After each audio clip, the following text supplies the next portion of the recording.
King सर्कलवरून Sneha Jadhav आमच्या प्रतिनिधी सध्या आपल्यासोबत आहेत। स्नेहा, आपण बघतोय खरं तर अनेक ठिकाणी मोठ्या प्रमाणात पाणी साठलेलं आहे आणि त्यातूनच वाट काढत सगळ्यांना पुढे जावं लागतंय।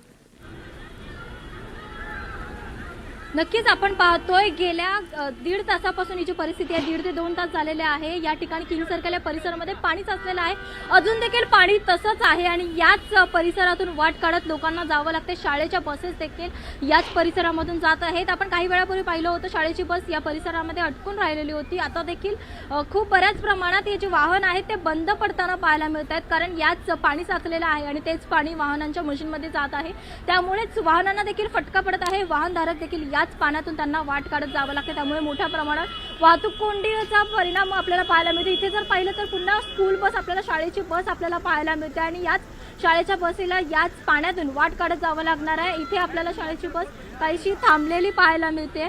बंद आहे का हाच आपण जे शाळेचे बस ड्रायव्हर आहेत त्यांच्यापर्यंत पोहोचण्याचा देखील प्रयत्न करणार आहोत। खरं तर आपण पाहतोय दुसऱ्या ठिकाणी जरी आपण पाहिलं तर तेव्हा देखील ही परिस्थिती आपल्याला पाहायला मिळते की लोक अडकून राहिलेले आहेत आणि इथे देखील आपण काहीसं पाहतोय की लोक याच पाण्यातून वाट काढत जे आहेत ते जाताना आपल्याला पाहायला मिळत आहेत। लोकांची खरं तर कसरत होते।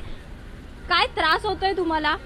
एकंदरीत आपण पाहिलं तर लोकांची खरंच त्यांना खूप जास्त त्रास सहन करावा लागतोय। त्यांचं हेच म्हणणं आहे की आम्हाला आमच्या निश्चित अशा ठिकाणी पोचायला हवं आहे। एकंदरीतच काही तासांपासूनच ही जी परिस्थिती आहे ती बदललेली नाही आहे। ढोपऱ्याच्या वरतीपर्यंत पाणी हे साचलेलं आहे आणि याच पाण्यातून आपण आत्ता देखील पाहतोय, दृश्यांच्या माध्यमातून पाहतोय, हे बाईकस्वार असतील किंवा स्कूटीधारक असतील, हे याच पाण्यातून वाट काढत जे आहे ते पुढपर्यंत जाताना आपल्याला पाहायला मिळते। निश्चित अशा ठिकाणी जात आहेत आणि आपण जर पाहिलं तर काही वेळापूर्वीच पाहिलेलं होतं, आता देखील पाहतोय पोलीस प्रशासन देखील या ठिकाणी सज्ज आहे। कोणताही अनुचित प्रकार घडू नये, गैरप्रकार घडू नये या अनुषंगाने जर पाहिलं तर आपण पोलीस प्रशासन देखील सज्ज असल्याचं पाहायला मिळते। हवामान खात्याकडून देखील सांगण्यात आलेलं होतं की पुढील काही तास महत्त्वाचे असणार आहेत। या तासामध्ये जोरदार पाऊस पडेल, त्यामुळे मुंबईसह उपनगरात देखील जोरदार पाऊस पडणार आहे। त्यामुळे लोकांनी निश्चितच काळजी घ्यायला पाहिजे असं एकंदरीत पाहायला मिळते। आता जर आपण पाहिलं तर हे जे दृश्य पाहतोय आपण, वाहतूक कोंडी मोठ्या प्रमाणावर पाहायला मिळते इथे।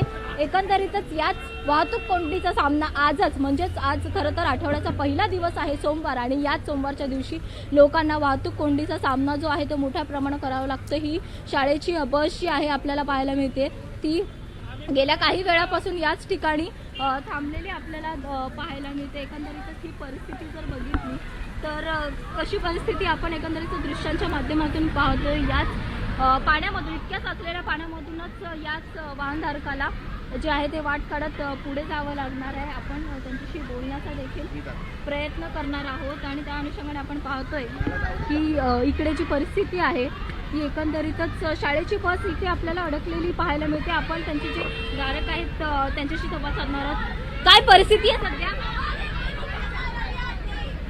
वाहनधारकांचं हेच आहे की त्यांना याच परिस्थितीतून पुढे जायचं आहे। खरं तर शाळेची शाळकरी मुलं देखील या बसमध्ये आहेत आणि गेल्या काही वेळापासून आपण पाहतोय वाहतूक कोंडीचा मोठा सामना या ठिकाणी करावा लागतोय। लोक देखील याच पाण्यातून वाट काढत आपल्याला जाताना पाहायला मिळत आहेत। एकंदरीतच त्यांची परिस्थिती जर आपण पाहिली तर खरंच बिकट परिस्थिती आहे आणि दरवर्षी ज्याप्रमाणे सांगितलं जातं महानगरपालिकेकडून की यावर्षी मुंबईची तुंबई होणार नाही, परंतु तीच परिस्थिती यावर्षी देखील आपल्याला पाहायला मिळत आहे आणि यावर्षी देखील सेम परिस्थिती आहे।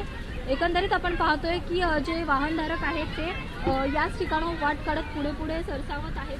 काय परिस्थिती आहे? किती त्रास होतोय तुम्हाला याच पाण्यातून जाताना?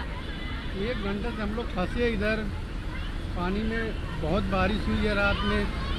क्या बोले हो? कुठे जायचं तुम्हाला? वडाला।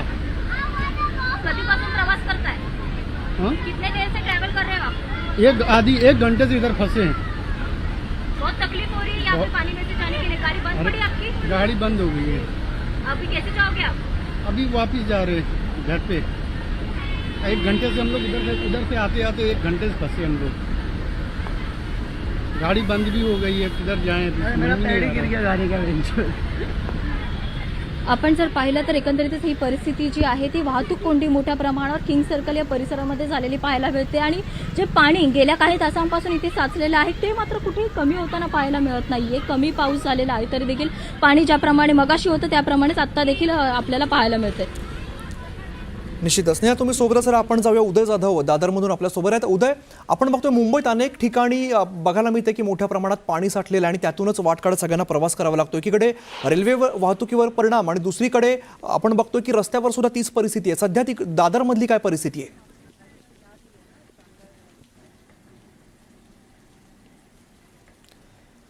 उदय, सध्या दादरमधली काय परिस्थिती बघायला मिळते? आपण बघतोय मुंबईत अनेक ठिकाणी पाणी साठल्याचं बघायला मिळतंय. रेल्वेवरती सुद्धा परिणाम झालाय आणि रस्त्यावर सुद्धा परिणाम झालेला आहे.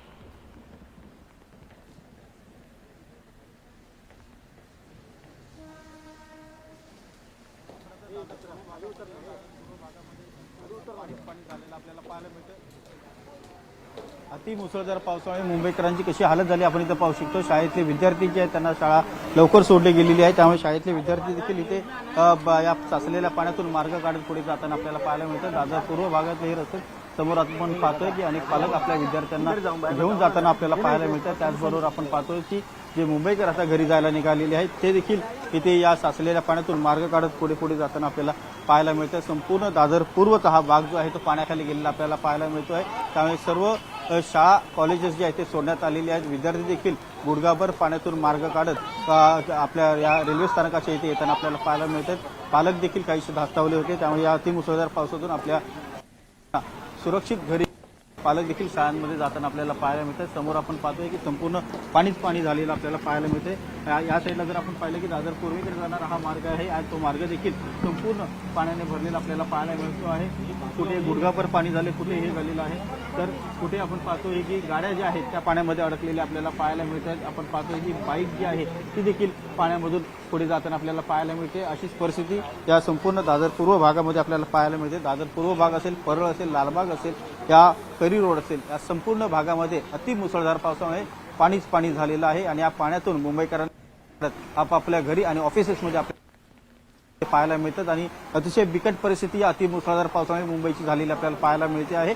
अति पडलेला आहे. जवळपास 200 मिली जास्त पावसाची नोंद आतापर्यंत झालेली आहे आणि त्यामुळे रेड अलर्ट जो आहे तो हवामान विभागाने दिलेला आहे. सर्व मुंबईकरांनी आपापल्या घरी सुरक्षित थांबावे असं सांगण्यात आलेलं आहे. अति महत्त्वाचं काम असेल तरच त्यांनी घराबाहेर पडावं असं सांगण्यात आलेलं आहे. मात्र तरी देखील आज सकाळी सोमवार आहे, कामाचा पहिला दिवस आहे, त्यामुळे आठवड्याचा पहिला दिवस आहे. त्यामुळे Rains have started lashing after 8 a.m. and we are continuously monitoring the situation based upon the realistic and ground report shared by our staff which are deployed at various locations. As per the report available till now,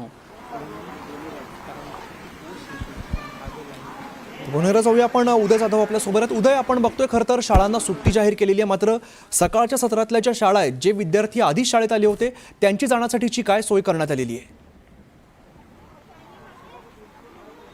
अगदी बघतोय आपण समोर पाहतोय की अनेक महाविद्यालय जे आहेत ते देखील सोडण्यात आलेले आहेत. अति मुसळधार पावसामुळे शाळा देखील सोडण्यात आलेल्या आहेत. त्यामुळे विद्यार्थी जे आहेत ते शाळा कॉलेजमधून आता रेल्वे स्थानकाच्या दिशेने येत असताना आपल्याला पाहायला मिळते. मात्र रस्त्यामध्ये जवळपास गुडघाभर पाणी जे आहे ते साचलेलं आपल्याला पाहायला मिळते. अनेक मुंबईकर जे आहेत साचलेल्या पाण्यातून पुढे जाताना आपल्याला पाहायला मिळते. आपण समोर पाहतोय अनेक मुंबईकर नागरिक जे आहेत डोक्यावरती बॅगा घेऊन जे बाहेरगावी निघालेली आहे. दादर हे टर्मिनस आहे, त्यामुळे इथून मेन लाईनच्या रेल्वे ज्या आहेत त्या आहेत. त्यामुळे काही जे बाहेरगावी जाणारे म्हणजे महाराष्ट्राबाहेर जाणारे जे प्रवासी आहेत ते इथे अडकलेले आपल्याला पाहायला मिळतात. डोक्यावरती अक्षरशः आपले सर्व सामान जे आहे ते डोक्यावरती घेऊन हे सर्वजण दादर रेल्वे स्थानकात येत असल्याचं आपल्याला पाहायला मिळतं. सर्वत्र अशीच परिस्थिती आहे. कंबरभर काही ठिकाणी पाणी तुंबलेलं आहे आणि अशा या पावसाच्या पाण्यातून प्रवाशांना मार्ग काढत पुढे जावं लागत आहे. आणि आपण पाहतो आहोत की कंबरभर काही ठिकाणी पाणी तुंबलेलं आहे. त्या पाण्यामध्ये कार जे आहे ते बंद पडताना आपल्याला पाहायला मिळतं, कारण कारच्या इंजिनमध्ये पाणी जातं आणि त्यामुळे कार जी आहे त्या जागीच ठप्प पडलेला आपल्याला पाहायला मिळतं. अशीच परिस्थिती संपूर्ण मुंबईमध्ये आहे. दादर पूर्व भागातली परिस्थिती आपण पाहतोय. अनेक ठिकाणी मुंबई महानगरपालिकेचे कर्मचारी देखील इथे दक्षता देताना आपल्याला पाहायला मिळतं. आपण समोर पाहतोय मुंबई महापालिकेच्या सफाई कर्मचारी आहेत, महिला आहेत, त्या स्वतः इथे उपस्थित आहेत आणि जिथे कचरा अडकलेला तो कचरा ते स्वतः या भर पावसात देखील साफ करताना आपल्याला पाहायला मिळते. पडलेली आपल्याला पाहायला मिळते. पावसामुळे पूर्ण पाण्याखाली पडलेली आपल्याला समोर महापालिकेचे कर्मचारी आपली जबाबदारी कर्तव्य जे आहेत ते पूर्ण करताना आपल्याला पाहायला मिळतं. दुसरीकडे शाळा जी आहे त्या सोडण्यात आल्यामुळे विद्यार्थ्यांना घेऊन याच भरलेल्या साचलेल्या पाण्यातून पुढे जाताना आपल्याला पाहायला मिळतात. अनेक सायकल सौर असतील, बाईक सौर असतील, या पाण्यातून पुढे जाताना आपल्याला पाहायला अतिशय बिकट परिस्थिती जी आहे ती मुंबईकरांवरती आलेली आहे. अति मुसळधार पावसामुळे अगदी त्यामुळे आपण दृश्यांमध्ये बघतोय विद्यार्थ्यांना सुद्धा प्रचंड त्रास सहन करावा लागतोय. आपण बघतोय स्कूल बसमधून अनेक विद्यार्थी उतरून आपल्याला समोर जाताना दिसत आहेत. काय बोलले